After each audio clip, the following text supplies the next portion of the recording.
Šis būs informatīvs video, kā mašīnu apskatīt Mobile.de portālā no mūsu sadaļas pasūtīt auto. Tātad šeit spiežam Mobile.de. Viņš uzreiz aizved jau uz filtru sadaļu, kur var salikt tos kritērijus, vēlmes un budžetu. Tātad, protams, te jūs izvēlaties marku modeli.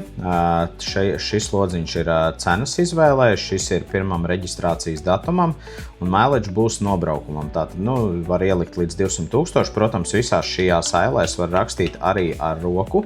Līdz ar to, šeit jūs tos kritērijus izvēlaties un tālāk ir ļoti svarīgi atkal izvēlēties sadaļu dealeri, jo pārdevējiem obligāti būs jābūt dealerim, jo no privātpersonām mēs nevaram iegādāties auto, jo ir pārāk lieli riski.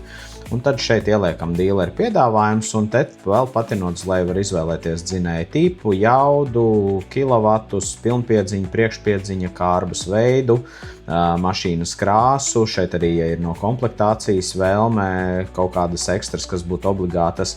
Tāpat arī ļoti daudziem ir svarīgi, vai ir auduma salons, āda, pusāda, alkantara.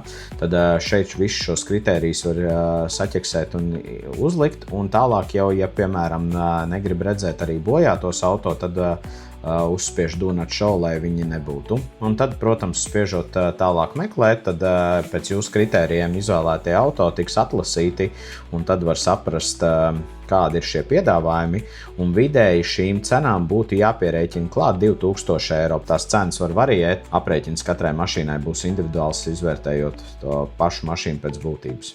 Tā kā šādi notiek process Mobile.de.